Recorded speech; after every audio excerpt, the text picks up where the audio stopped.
Hey, I didn't know you were here. Today I'm going to be sharing some essential tips with you on how to care for your flower bed before the winter sets in. But before we do that, I would like to go to the front of our driveway. There is a beautiful grass. It's a tiger grass and it has beautiful plumes on it right now. It has dried out and I would like to take some of those plumes and put them in a vase in the house so that they can provide some decoration in the winter. I think they will look very beautiful. So let's go ahead and head over there.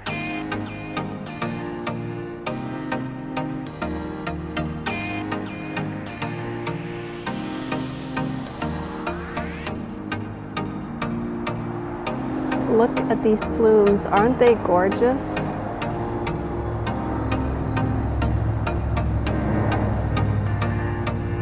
I love them. So we're going to be taking some of them. I'm not sure how tall I want the stems to be, but I'm going to try to make them tall, and then when I bring them inside I can resize them to whatever size I want them to be. But this grass is gorgeous. Eventually it's going to get out of here, but I'm going to feel so sad about it because I'm going to be changing the plans for this whole area over here. But for now it looks gorgeous and I'm going to enjoy it. And this grass has to be cut down before the winter comes, because this grass, what happens, sorry, we get lots of airplanes. It's like and helicopters. It's like an airplane a minute. It feels like it. So I'm just going to keep rolling because it's getting dark.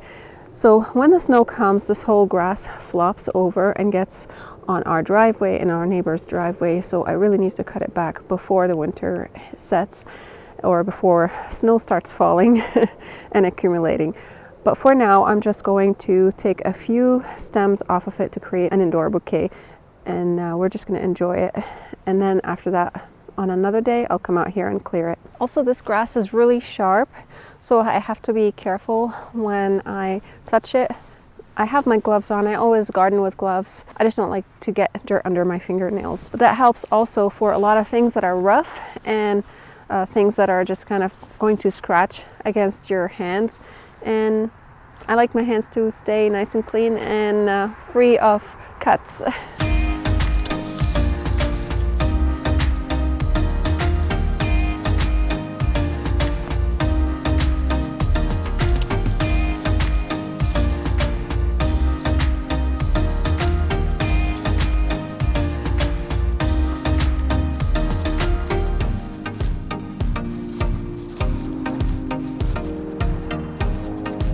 I think I need more because I may be stripping some of these leaves off.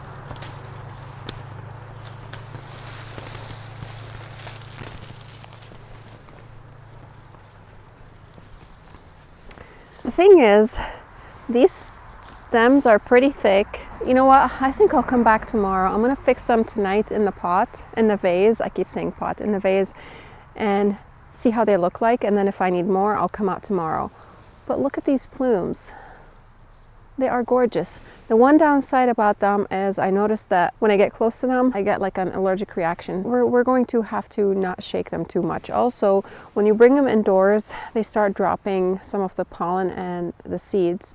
So they can create a bit of a mess, but eventually they stop and they'll look pretty, and you can leave them like that for a long time. So now let's go over to the flower bed and hopefully we can do something before it gets dark. So let's see if we can whiz through these tips before it gets dark. The first tip I have for you is that you want to clear all debris and plant matter from your flower beds, because in that plant matter and debris, you're going to have possible pests and diseases.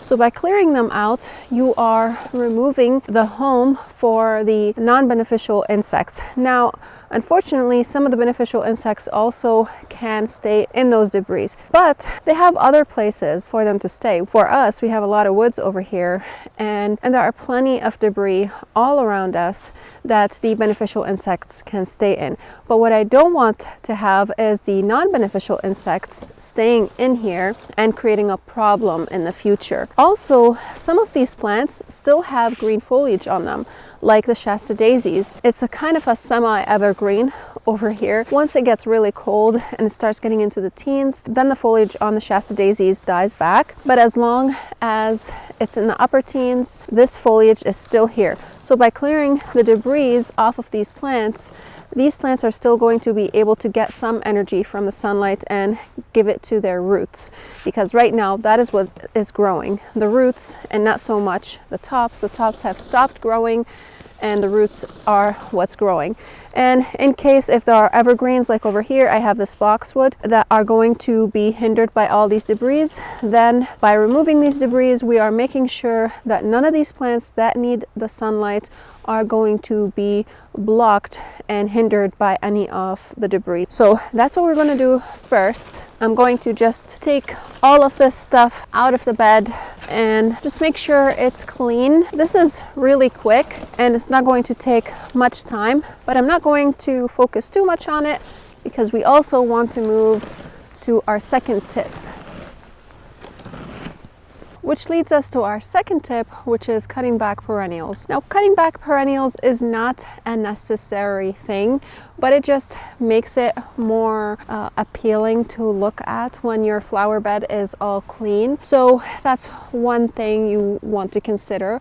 Also, some perennials put out a lot of seeds, and if you want to stop those seeds from spreading in your flower beds, then you want to cut those back. And another thing is that some perennials might have some insects that are harboring in the stems, and you would not know unless you pruned your perennials back. So when you want to prune your perennials back, you want to cut them about 2 to 3 inches above soil level, and then the next season when spring comes they will flush back up and they will be ready to bloom and thrive for you. Now, some perennials you don't want to cut back until spring or a little bit later in the spring. One of those perennials, for example, is hardy hibiscus, and I do not cut my hardy hibiscus back until I see some growth on it. And that's because its stems, when you cut them, they are hollow, so the water would go in them and it would rot your hardy hibiscus. So those are some plants that you do not want to cut back in the late fall or early winter. But when it comes to most perennials, you can cut them back during the late fall, early winter, or early fall, whenever they are ready to be cut back. This way you cut back also on your spring chores, and you won't have as much to do when spring comes. Otherwise you would be overwhelmed with all the chores that you have for spring. I know for me, my springs are always super busy, and I always think, oh, I can do this and this in the spring, and then I end up doing half of it because it just takes so much more than I anticipated. So that's one tip for your perennials and your flower beds. Now let's move on to the third tip. And the third tip that I have for you is weeding your flower beds before the snow falls. Now, if your flower beds are frozen, you can wait for a day when the temperatures warm up, and you can weed during that time. Now, today happens to be one of those days, and if I came out here earlier, I would have been able to take advantage of that. But thankfully, tomorrow is going to be another day that is going to be warm also, and it's actually going to be warmer than today. It's going to be in the 50s. That's going to be perfect because that temperature is going to thaw any frozen soil that we have over here, and I'm going to be easily able to weed the garden. Because what happens is, during the fall, there are weeds that grow that are perennials and hardy weeds that can come back the next spring. So right now they sprout, and the next spring they will put on all their growth and spread all their seeds all over your garden. So the best thing that you can do is, if you are able to get at these weeds before they can become a problem for you the next season. So tomorrow I'm going to be coming here and weeding this flower bed, because right now the soil is frozen, but tomorrow when the sun is out and the temperature is warm, I'm going to be able to weed this flower bed. If you live in a warmer climate than I am, then you are going to be able to do this a lot easier than I'm going to be able to do this. And the last tip that I have for you is mulching.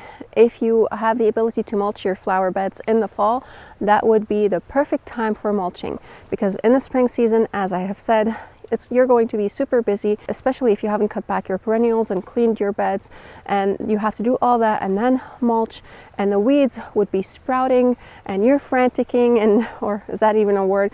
You're getting frantic and you are trying to do all these things and also mulch. So if you can do all these chores in the fall, that would actually be a lot better, because you're going to be preparing your flower beds for the spring, and then all you have to do in the spring is just get your plants and plant them in the ground, and you're going to thank yourself for doing that. So it's getting dark and it's getting really blurry, but there's one more thing I want to say about mulching, and that is its benefits for your soil. So when you apply the mulch right now, you're actually protecting your soil, because that's going to protect the temperature of the soil. It's going to regulate it. It's going to regulate the humidity of the soil, and it's going to protect your plants by mulching the roots. And if you have really low temperatures that you did not expect, by mulching your flower beds right now, you are going to be providing your plants with extra protection. And those plants that might not have survived these super low temperatures, they might be able to survive if you mulch your flower beds. Now also, you are going to be protecting a lot of the beneficial bacteria and insects that are in the soil. So mulching is a really good thing to do right now.